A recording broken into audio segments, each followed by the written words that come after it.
Hello again and welcome to Pearl Magazine. Like many other industries in Hong Kong, the food and beverage trade was hit hard the past 3 years during COVID. As everything slowly returns to normal, the sector is still struggling to recover to pre-COVID levels, particularly as people's dining habits have changed. I spoke with Howard Wong, Vice Chairman of the Hong Kong Federation of Restaurants and Related Trades, to find out what some of the hurdles are and how operators are adjusting. Howard, how has Hong Kong's food and beverage industry fared in the last 6 months? Over the last, the last quarter or so, we see about a 20% increase over last year. But you know, over the Q1 versus Q2, there still has been a big drop. And, you know, it might be because, you know, there's a lot of summer traveling. And, you know, as you can see a lot of times on weekends right now, a lot of people are going over into the Greater Bay Area for weekend traveling and spending as well. Could we compare it actually to pre-COVID?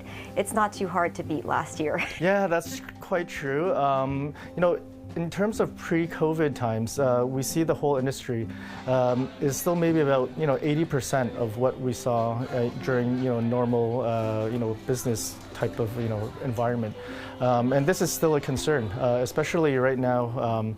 The lifestyle of everyone in Hong Kong has changed quite a bit, and we see people going home very early after work, or maybe just grabbing a quick bite and then heading back home.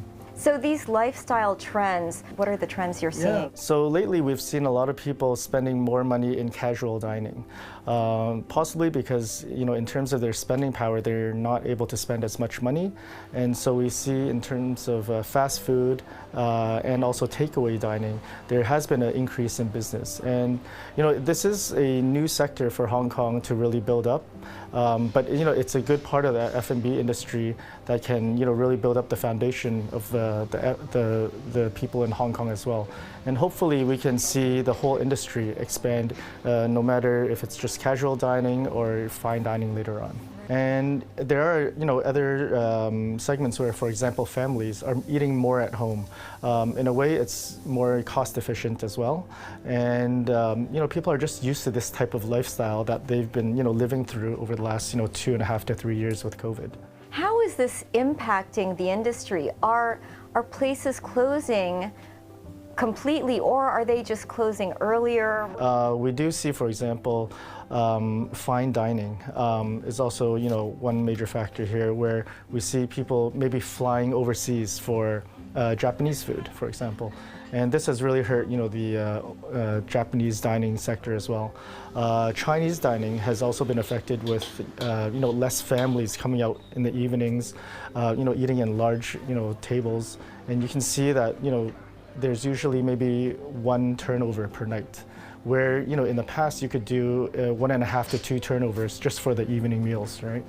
And this has been one of the major effects affecting the whole overall industry, and the whole the revenue that's been able to be generated through the F&B industry. So do you mean that people are actually traveling, say, to Japan or Thailand to eat and have a whole experience? In terms of pricing, it's actually quite cheap to eat. Even in Japan, to have a very nice meal, it could be almost half the price of what you get in Hong Kong, right? And you also get the experience of being in that country as well. And this is something that we hope is short term. Hopefully after the summer holidays, things will start to get back to normal. Are we also getting tourists into Hong Kong? And are those people eating out the way they used to pre-COVID? Right now, I think in terms of international tourism, it's roughly about 80% of what it used to be pre-COVID, and maybe only about 70% for mainland Chinese visitors as well. But we do see a big difference in how they enjoy their time in Hong Kong. So, for example, right now, a lot of people are experiencing Hong Kong from different angles, doing more sightseeing, hiking, and may not be spending as much as previous tourists would in Hong Kong. Do influencers now have a role to play in this industry, especially where tourism is concerned? Yes, I think right now everyone is on their phone, so a lot of the times media influencers have a very, very large role in, telling people how they should travel, where they should travel, and what they should be spending their money on when they come to Hong Kong, for example. So we see a lot of people, especially from mainland China, that would follow different types of platforms, and really just do a whole walking guide through their machine or through their telephone, right? Telling people what is the best way to experience Hong Kong the most economical way as well. But there's so many things from international events, art events, there's basic dining to really find perfect dining that it's the top of the top in the world as well. Hong Kong used to be a city that didn't sleep. Right. What are you seeing now? I see a lot of people are sleeping earlier, actually. But, we do see the younger generation still coming out at night. And, this is something that, it's still positive. We see, over the last few weekends during the summer, there have been a lot of international events held for a lot of the youth people in Hong Kong. And, each one of these events is actually, fully sold out. And it's a good sign. What is the impact to the surrounding area? Some major events that are held in more remote areas in Hong Kong where it only benefits the organizers of the event. And even the surrounding F&B restaurants or even the retail is maybe not benefiting from these large events. And hopefully Hong Kong can organize more events, maybe such as sporting events that really generate more surrounding residual income for the businesses around these events. What's the number of F&B outlets we have today as compared to pre-COVID? And I guess what's their revenue value now compared to back then? Well, right now, I think there's around 17,000 F&B establishments, which there hasn't been much growth over the last few years. In terms of the whole revenue in general, right now, I think in the last quarter, it was about 27 billion in Hong Kong. And this is just starting to catch up to pre-COVID times, right? So we haven't exceeded or matched pre-COVID the business revenue. And this is a concern, especially with increases in labor, food costs, also rental as well. So for the operators of restaurants and bars, it's not easy to keep the business afloat. I'm curious, did the consumption vouchers bring more people into restaurants?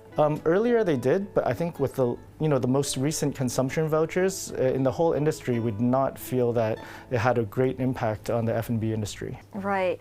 What are some of the ways you're or the industry is dealing with manpower issues? It's not about how to get more people only into the industry, but it's important with the current workforce now, how we can work better towards providing better service.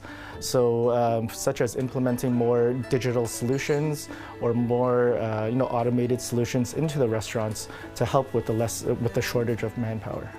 Can you give me the pros and cons of the automated system, especially when it comes to ordering? For example, if you wanted to order a cup of tea with, maybe, less milk or more sugar and maybe even less ice. So maybe that's already 3 different types of options that you'd have to, scroll down and look through your, hand phone, right? And, traditionally, you would just, tell the waiter to do this. But right now, when you raise your hand and you're not able to get someone to come to your table to help take an order, this is what we really need to rely on right now. Yeah, so still not ready to let go of people. Exactly. We still need more people. Exactly, people still have a role to play. We all know there's inflation issues, costs are rising, logistics also. Is it really squeezing the profit margin for F&B? Yep. So globally, we're looking at the supply chain problems right now, and we see, in all different countries, there is a shortage of labor or different variables that are affecting costs of raw materials. So right now, the whole industry is facing increasing costs of different types of raw materials affecting basically your costs on your daily menu. And for the restaurant, it's very hard to have this cost transferred directly to the customer. Not everyone is able to pay for a more expensive meal. And so for a lot of restaurants, the profit margins are actually getting smaller and smaller. Even though I said, earlier, the restaurant count is actually increasing. So we see actually in general, the whole margin is getting thinner and thinner, and it's not healthy for the industry to, open up this way. How long do you think it will take Hong Kong to recover to pre-COVID numbers? And not just recover, but ideally surpass them. What needs to take place for that? Well, a couple of things. I think in terms of the whole economy, we want to get everyone, back to the lifestyle that we've been to, used to before, and that definitely will take time as the population is also, much less than before as well. And then, other than having the population increase, we need to bring more people into Hong Kong to travel, to enjoy Hong Kong. And this may take maybe a year, even or two, to really have things come back to where we want to be in Hong Kong. When we return, a terminally ill patient turned fashion model. Stay with us.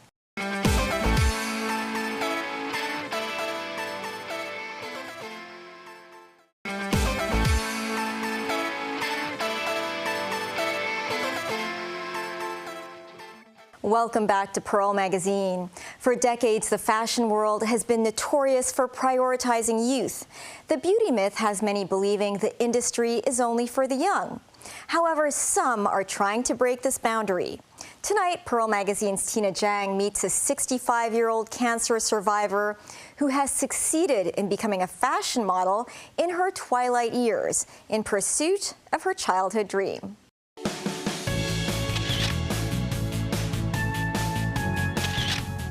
My name is Lisa. I'm 65 this year and working as gray hair model. Lisa discovered the occupation on social media 3 years ago and decided to give it a try.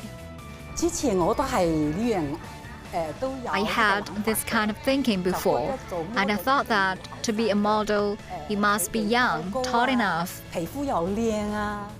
with good skin and a good figure. It seems that these things have nothing to do with me. Then I saw that there are self-haired fashion models in different countries, and seeing that there are very few in Hong Kong, I thought maybe I could try it. Today, Lisa is going to shoot a series of photos in the studio for a designer's fashion brand. I like to work with Lisa because she trusts me. She never questioned me where to put on makeup and where is the eyeliner longer. She knows she is like a professional model.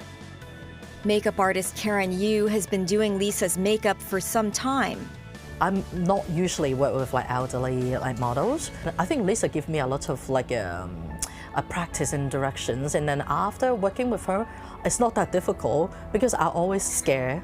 Sometimes it's the eyes, and maybe on the eyelid they will be a bit dripped down. So using of different tape, our technique. Pose, pose, pose. The first impression of her, she was very classy. I especially like her profile. She's very beautiful. I have always liked to take pictures of different people. I saw her photos on social media. She looks cool, very cool, but she was not like that when I saw her. When I saw her, I felt like she was very kind and nice. Season Young is the photographer for today's shoot. The condition of Lisa's legs is not very good. I try not to make her stand for too long, and I will also consider that she will have some difficulty wearing high heels, but Lisa is very professional. Sometimes because the clothes are haute couture, she will not want to sit down because the clothes will have some wrinkles when she sits. She's very professional. She stands all the time and eats very little. I think she has the qualities of a professional model. I love looking pretty. From the 5th grade of primary school, I started to save my pocket money to have my photos taken in the studio. In the 1980s, my income was only a few $dozen at that time, and I could save money to buy hundreds of dollars of clothes. I just loved to dress up. Born and raised on the mainland, Lisa says that she didn't even know what a model was back in the 80s. After I graduated from high school, I went to the countryside to receive re-education from farmers. In the 1980s, you could not do whatever you wanted. It was arranged by the government, and you had no choice. At that time, I never knew of the modeling profession in China, or I hadn't heard of it. The clothes we wore at the time were simple. They all looked the same, not so many styles. So I didn't have this idea of being a model. Later in the 1990s, Lisa moved to Hong Kong and she started getting into fashion.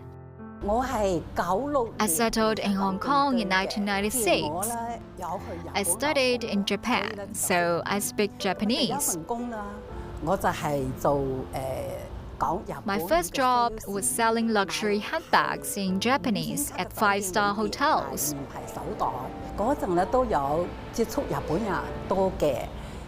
At that time, I met a lot of Japanese, and I learned a lot from seeing their clothes, makeup, different ages and different styles. Then my boss immigrated. I switched to selling jewelry. For decades, she says she has been a workaholic until recent years. She found out that she has some health issues. In the past, I always worked hard to make money, didn't pay much attention to the family, had little communication with my child and husband, and we spent very little time together, like a dominant woman. In 2015, when I was working in Japan, I found something was wrong with my left foot. I thought I walked too far or had a problem with my wrist. So I just took painkillers. Afterward, it didn't work. In the end, the doctor found a tumor of 15.6 centimeters in my pelvis. Her son, Galvin Chi, was with her at the doctor's office. He was too shocked to react to the diagnosis. Based on the experience, the doctor said it might be a bone tumor and that she needed surgery. But after the surgery, she would be paralyzed and wouldn't be able to walk in the future. But if she didn't do it, her life would end in a short time. The doctor told Lisa she would have only 3 months to live if she chose not to have the operation. In the first half of her life when I knew her, it seemed it was all about work without any personal life. At that moment, I felt that it would be a great pity if her life ended like that. It was a lightning bolt from heaven. My health has always been very good. I rarely catch a cold, and I'm very health conscious. I never overeat. I also pay attention to rest, not staying up late, and I work out sometimes. So the doctor told me that I have this disease, but I really can't accept it. At that time, I burst into tears. When people came to see me, I would cry. Lisa was later diagnosed with stage 4 lymphoma. Luckily, she has her husband and son by her side. After half a year of treatment, 6 sessions of targeted therapy, chemotherapy, and also 25 sessions of electrotherapy, Lisa recovered. And at the same time, she started reflecting on her life. Chasing my dream for me used to be a catchphrase. It was a distant thing, and it seemed to have nothing to do with me. I am in my 60s now. During the period of my illness, I changed a lot of my thinking. I just thought, can I pick up and do what I wanted to do when I was young? So, at the age of 63, Lisa decided to learn makeup and styling again. Her husband was retired and learning photography at the time, and their son Galvin was working from home because of COVID. So they decided to set up a home studio and take modeling photos for Lisa. For me, she is different from other typical mothers. For example, other people's moms, they know how to boil soup and how to cook. And they go to the wet market. She doesn't know any of that, and she doesn't like to go to the market because it's wet and dirty. But she likes to go shopping and buy beautiful clothes. And I know that she likes to have her photo taken since she was a child. So if she can develop this interest, I think it is a good thing for her. Soon after Galvin posted her photos on social media, Lisa received her first job offer. Last year we had exhibitions. At opening night, we wanted to invite a diverse group of models. So Lisa is one of the models to showcase our autumn-winter 2022 collections. Lisa certainly is very confident, and she's not afraid to show her sexy side. So we had a special costume and made for her and revealed at the evening as a secret. We had a body paint on live at the side. Hello, William. However, after sharing the artistic portraits, Lisa heard different voices from her friends. Some friends told me, "You're bald, wearing halter tops and low-cut tops. You still do these things at such an age?" Some also said, "The retirement life is already good. Why bother being a model? You really have too much time." If I decided to do this work, I'm already well prepared in my heart. I have no problem wearing halter tops or low-cut tops, even though I've had struggles. But since I've made up my mind, I should have the courage. When people reach their level of the gray hair, they will start to step back. They are not very willing to face the camera.